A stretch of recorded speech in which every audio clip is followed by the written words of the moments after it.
welcome back to the Always Reading Book Club. It is your girl Kiki Reader, and we've made it. We are on the final book in the Explicitly Yours series by Jessica Hawkins. If you have not already listened to the first 3 books in the series, which is Possession, Domination, and Provocation, those links are going to be listed down below in the description section. Once you're finished with those, come and join us as we dive into the final book in the series, Obsession. Lola has purchased herself a red Lotus, so that's a sports car, super cute. And she's heading to San Francisco. So she didn't get like a fancy hotel when she got there. She stayed at like a Motel 6 because she wasn't like trying to spend like money on unnecessary things. The Lotus was a gift to herself, so yes, it was a splurge, but everything else she's trying to be like, a lot more economical. While at the hotel, she had to switch rooms because the first room didn't have a safe in it. So then when she gets to the second room, it does have a safe, but it's not going to hold like this duffel bag full of money. So she has to like stuff it as full as she can and then put the rest under her mattress. And then she just lets herself think basically about the what ifs. So for instance, she kind of thought like, what if she had stayed and like really tried to make it work with Beau? Or if she goes back and like just kind of this back and forth, like what should she do? So she has these thoughts until she falls asleep. So at this point, Lola has been gone for like over 12 hours. So Bragg doesn't have anything, the detective. So he went to Cat's shop. He saw the security tapes, but it didn't give him much. He went to Hey Joe's, got into it with Johnny and his new girlfriend because Bragg called her like a skank. Thought that was hilarious. The Amanda girl, she got pissed because, the very mention of Lola's name, she's upset. And then Johnny thought because Braggs was like older, he could take him on. And I think the old man had to deck him. So, hey. So he tells Bragg, just find her. And he hangs up. Good old Beau.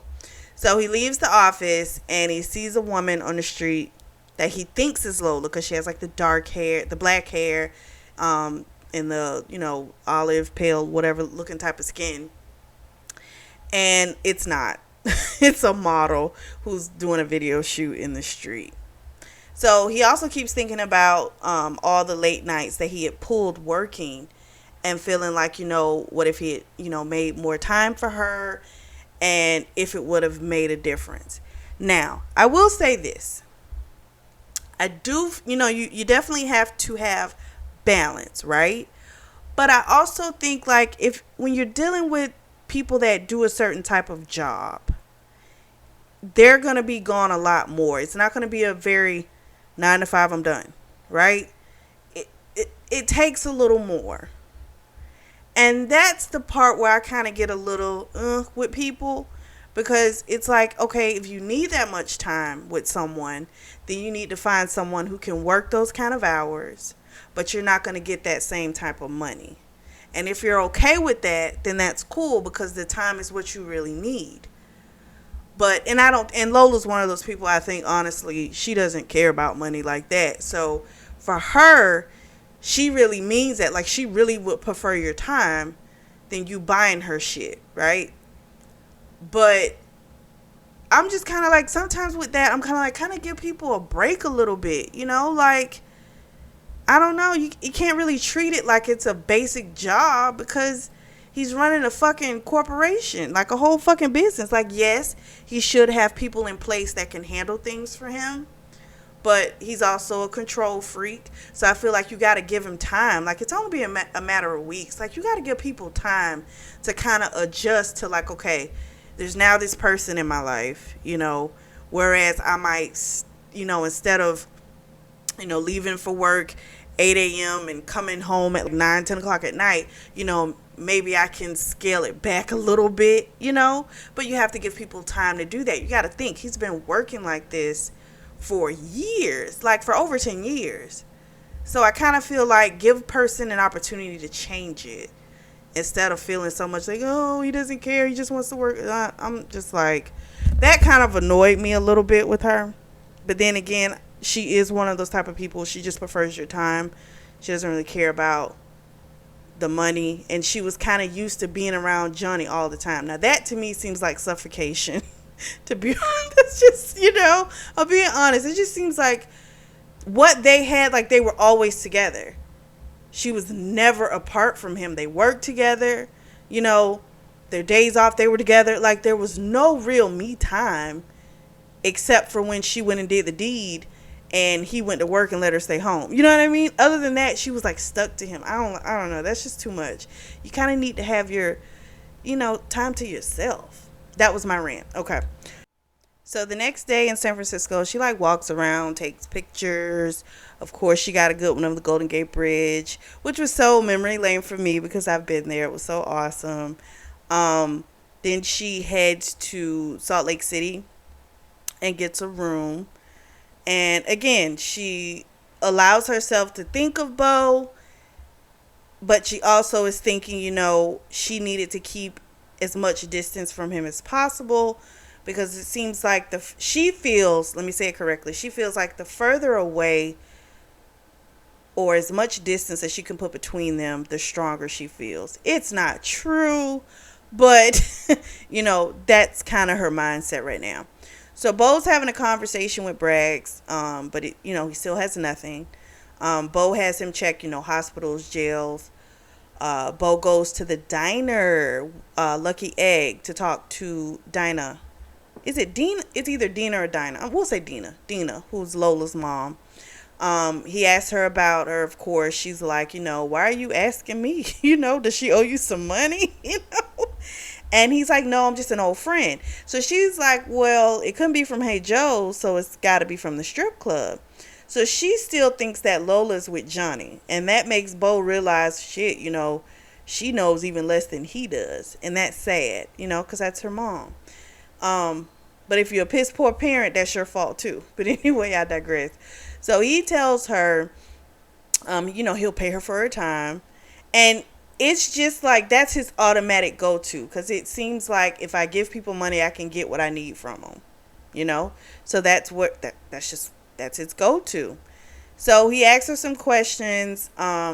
He realizes, about that throwing his money around. He's kind of thinking to himself like, shit, maybe I need to kind of check that, So they have a conversation, and basically the mom says, she knows she wasn't a good mother, and that, she didn't want a child.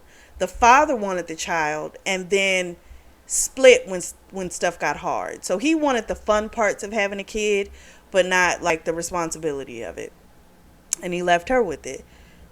So she always wanted better for her daughter, and even felt like her being with Johnny. She loves Johnny, but she loved Johnny pretty much also because he kind of tamed Lola. Lola's she's a wild spirit, and Johnny tamed her, and that's what she loved about Johnny. But at the same time, taming her also suffocated her. It stunted her growth as a person, kind of. And her mother kind of, she saw that. Dina even said to him, she's super smart and she could do so much more with her life. And I do like at least that her mother thinks highly of her daughter. She doesn't think of her as like she's nothing. She wants her to do better than her, surpass. And that's wonderful. So then she says the name Melody, and of course Beau was like, who are you talking about? And she's like, well, that's Lola's actual name. Lola is just a nickname that her father gave her. Melody's her that's her real name. And so Beau gives the mother $100 because he did order some breakfast. He didn't really eat it, but he gave her $100 and he gets out of there. And he's remembering that that's the name that he had her call her. I said that so wrong. When he was in the VIP room. So Lola's now gone through some states. She's now in the Ozarks in Missouri, and she went into this small dive bar that reminded her of Hey Joe's. When she gets ready to leave, she walks outside, and this big guy kind of stops her because she kind of runs into him. And the first thing she's thinking is like, oh my gosh, I've got all this money, because he was like, you're not from around here. He could tell. I guess it's a small town, so they know everyone. So as they're standing outside, the snow starts to fall, and this was her first time seeing snow. So come to find out, he was kind of harmless. He told her, pretty much like, what are you running from? Like, are you okay? And she's like, I'm fine. But he's like, well, the dark circles under your eyes say something different. So she had asked him, about a place to stay. And he told her that there was a lodge, not too far down the street that she could go to. And she, of course, she's having this conversation, but, her mind's still running. And, of course, she's thinking about, if they both weren't so set on revenge, like how different things could have been. So she goes back inside. She has a coffee, has a little chit chat with the guy. And, he asked her again, like, what are you running from? And she was like, no, I'm just starting over. And he let her know, that's what he hears a lot, because this is the middle of nowhere. Sometimes people, they go back by themselves. Sometimes someone comes for them. And he starts telling her the story of his wife that he was married to for over 20 years. She had cancer but was killed in a car accident. How fucked up is that? But it taught him to cherish the time that you have and not to let small or big things get to you. And he told her about the Moose. That's when he told her again about the Moose Lodge. And she went to go get a room. They didn't accept cash, and so she had to use a card. So she was watching a little boy outside with his mom, and she had some realizations. Los Angeles was her home, and that revenge really wasn't even worth it. Beau looks a complete mess at work. He does get some news. His first company, Ventec, is now in the red, and so he wants to try and snag it up again, pretty much to let the guy who bought it and bankrupt the company to know that now he owns him. So clearly he has this issue with needing to feel as if he has dominated, as if, you didn't just take anything away from me, like I'll come back at you harder. He has issues. We've established that when it comes to Beau. So the guys, his partners, they're basically like looking at him because he's not really paying attention. He's like checking his phone like an addict, and so the partners tell him, like, dude, go home, take some time for yourself. And they had been telling him to do that forever, and he had made like this snarky comment to one of the partners, yeah, I guess I'll go home too if I have a toothache. And the guy was like, dude, my kid was sick, yeah, I'm gonna fucking leave. Like, you're the dumbass that wants to keep being here. Like, there's plenty of capable people to take care of stuff, but you don't trust enough to let someone else take care of it. You feel like you have to be over every aspect of it, because if you don't, then something's going to go wrong. Again, he has control issues. And so he goes to his office. He's pissed, but he goes to his office and he's getting himself all worked up because he's thinking about Lola and he's thinking about the possibility of her fucking someone else. And then his assistant comes in and tells him that Detective Bragg is on the phone, and he apparently had been trying to call him via his cell phone, but his ass was so zoned out he didn't even hear his phone. So they patch Bragg's through. They got a ding on the credit card, and so now they know where she is. So Beau sends Bragg to go get her. So he goes home. He gets there. Brigitte's there. She has on the apron that Lola had bought, and he freaked out. He told her, take it off. So she wants to move back in, and he was like, at this point, I don't even care, So she made them dinner, and then they have like this conversation that honestly was like long overdue. So she at first was kind of telling him, you need to let this go. This is destroying you. Like, you need to let this go. And he let her know, like, I can't. Like, I need to know why she did this. So then he tells her that, this isn't enough. This isn't working for him, like for either one of them. Like she's too dependent on him. Like, here's the thing. I'm close with my brother, but this is different.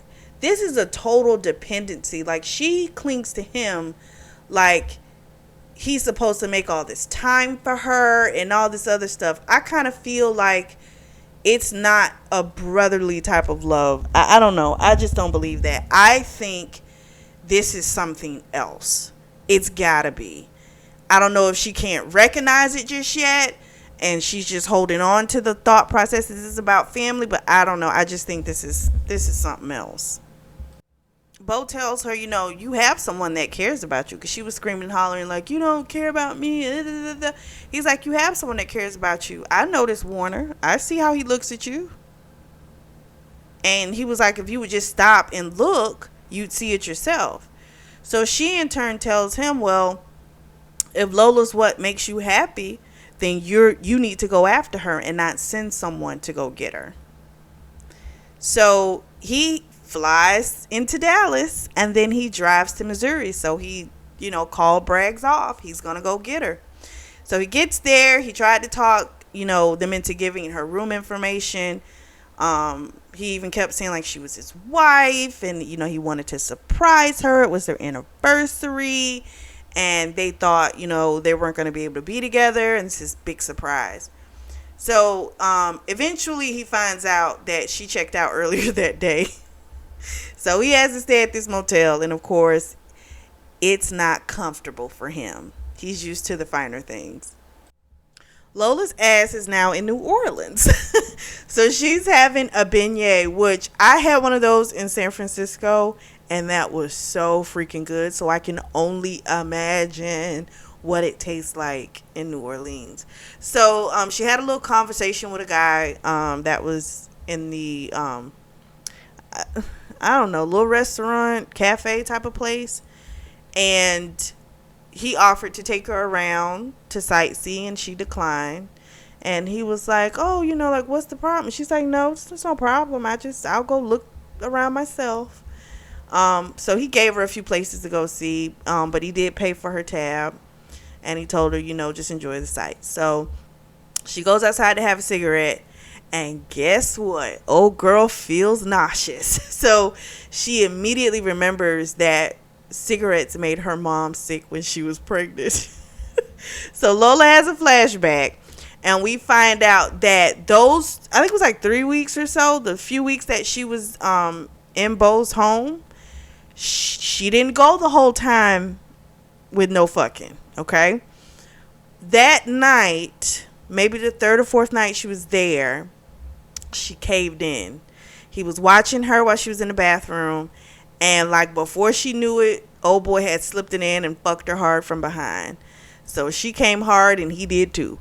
So afterwards she was pissed because she like yelled at him like, you promised me, like you promised you wouldn't like touch me. And so at first he's just kind of like, yeah, but you didn't stop me, like you wanted it. You know what I mean? Like he's trying to like understand what she's like so freaked out about. And her thing was, yes, she wanted it, but she wanted him. That's why I don't like all these mind fuck type of games. She didn't want him to even attempt to try and get her, because I think she knows like there's a massive sexual attraction between them. Like sex is not the problem with them. It's all the other shit, right? So her thing was two things. She had a scheme going on, first of all, but also she needed him to like do that because it kind of proved to her that she was more to him than just a body, than just sex. So I do get her, perspective on that. I get that. I do. I understand it. So she was really pissed. He did start to understand like how really important that was for her. And he like apologized profusely. And he promised to like never let that happen again. And he didn't. The reason she's pregnant is because she wasn't on birth control, because remember her purse got stolen in that whole robbery. So she hadn't been taking the pill, and boom. So Beau gets info from Bragg that she's now in New Orleans. He was in Memphis. He was thinking that he kind of maybe needs to extend his conferences to like outside of LA, because there are entrepreneurs everywhere. So then he gets to New Orleans. Of course, she's gone. Old boy had bribed the front desk into giving him the room number, but she wasn't there. There was just this older couple. older couple. And they were, of course, like, at first they were kind of weary of him, but then they felt sorry for him. Because, he's like, oh my gosh, I'm just trying to find her. Like, he was so, but I don't know. I would be kind of leery of that too, because it's like, people are great actors and actresses. You know what I'm saying? So you could act like you're looking for her and you love her and miss her and all this bullshit, and you could be a whole killer. You know what I mean? So I don't know if I would have fell for it. So then Lola, she had paid for like 2 more nights to stay there, but she gave the nights to the couple at no charge because their car had broken down. So that was her way of like trying to pay it forward. So Beau felt like everything was just caving in on him. So when he gets in the car, he's like spazzing, and I think he's probably having like a panic attack, an anxiety attack, like all at once. So he called his assistant. The assistant called him, shall I say? And apparently the deal with Ventec has been drawn up. And he asked the assistant, like, do you think these guys can handle it? And the guy said, yeah, they can handle it, And he was like, well, if I'm able to, like, video call in, I will. If not, you all just handle it. So the older woman came out. I guess she, felt bad for him. So she comes outside and she wanted to try and help him. But the only information that she had was what Lola had said, which was to pay it forward. Lola's now in Houston. And so after taking a shower, she calls her mother. And her mother, of course, tells her, she spoke with Veronica from Hey Joe's, and she now knows that her and Johnny are no longer together. And then she asked her about the suit, the guy in the suit. So they have this heart-to-heart, and she basically, her mother admits, I wasn't the best to you. I wasn't the best mother. And Lola's like, you know what, you did what you could. And Lola tells her about the baby, and her mother tells her motherhood isn't cut out for everyone. Are you sure this is what you want? And Lola says she's sure, and her mother tells her when she comes back, she can stay with her and she'll help her. And that made Lola feel like really good that, she did have someone, because she had felt so alone in the world. And so it was really beautiful for her mother to tell her that, even though she's not going to probably stay with her. But it's like, it was nice that she offered that. It's like, the little I have, I'll offer that to you. That was beautiful. So she had to get off the phone because she was about to start crying. So Beau gets back on a flight to LA, but it has a stopover in Phoenix. So while he's on the first flight, he had like 3 drinks. He was trying to buy the bottle, and the attendant was like, I can't do that. Like, I just can't. So he fell asleep. He has a dream that he found Lola, and she'd had a little girl next to her, and she almost looked like the spitting image of Lola. And Lola told him, this is your daughter. So he went to reach for Lola, and she started screaming to let her go, but he didn't want to lose her again, and then he wakes up. So the flight attendant told him, if you want to make your connecting flight, you might want to go, So he goes back to LA. He heads to an appointment to pick up Brigitte, and it's from a therapist. So they have a whole nother real conversation. She tells him about not giving up and to keep after Lola because he loves her. And she is going to back off, and she tells him she doesn't need his money but his time, and that they, meaning her and his mom, have been putting too much on him.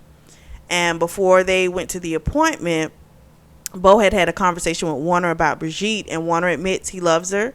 He has for years. He's going to quit being Beau's driver because he thinks it's kind of weird. I'll be with your sister and I'm working for you. So he was going to put out some,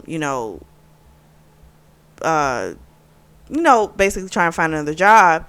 And Beau said, don't you worry about it. I'll get you another job. Just don't worry about it. And I was like, oh, that's sweet. That's nice. Warner even made a comment to him that, he knows that, what he feels for Lola is something special. He could kind of tell that from the first night. And I was like, oh, so sweet. So Beau gets a call from Bragg's that Lola's used her credit card and she's now in Phoenix. And so he lets Beau know, like, she's coming back to LA. Like, do you not notice the direction she's traveling in now? She's coming back. So she goes to the Grand Canyon, yells out, can I get some answers? And then she hears Beau say, is this where it all ends? So she, of course, is like, what are you doing here? He says, I can ask you the same thing. He, of course, was like, why did you do it? And she was like, I needed you to feel the pain that I felt because you ripped my heart apart. And she told him basically he needed to feel that because she wasn't going to be the same person she was with Johnny. She wasn't just going to do whatever he wanted for her to do. So she let him know, I'm going back to LA, but I'm going to go back to LA when I'm ready, not because you feel like I should be there. And so he breaks down and he tells her that, he doesn't want her to go, but maybe he doesn't deserve her, and that, she'll make someone, a wonderful mother, wonderful wife. And, she thought she was going to be big and bad and walk away from him, but she couldn't. She told him, she gave in and she tells him about the baby. And he's stunned, but he's so happy. He says it's a girl. And she says, no, I can tell it's going to be a boy. And then he tells her about the dream. And she thinks it's probably going to be a girl because Beau always gets what he wants. And that's how it is. I thought that was sweet. They are, they're dysfunctional, You have two people, so caught up on, I got to make you pay for this. I got to make you pay for this. It started with Beau. That was his fault. I feel like maybe he wasn't going to go through with saying that mean shit to her if she hadn't have seen that text message. I feel like when she saw that text message from Brigitte, it was like he kind of like, I got to follow through with what I said, But he clearly didn't want to. But it was like, well, then that's where you could have made that choice. But then we wouldn't have like another 2 books to read. So it's okay. We'll forgive it. I thought it was sweet. I think that clearly their communication will be a lot better. He even told her, I'm going to back off from work. I can't completely. He's like, but I will come home at a decent hour. I'll delegate more. If you don't want to live in LA, he told her, we can go wherever you want to go. I can work remotely. Like, it's whatever you want to do. I don't want to force you into doing anything you want to do. Because he did realize the stifling type of bullshit she was in with Johnny. A relationship being completely about another person is trash, right? It's a partnership. It should be about both. And so I don't think they'll run into those type of problems because he thinks of her in a higher type of manner, even though it was fucked up what he did. Those are his own like fucked up issues. But I thought it was a beautiful story. What did you guys think? Let me know 1 through 4. What did you think of these books? Feel free to go down in the comment section in the discussion board and let me know what you think.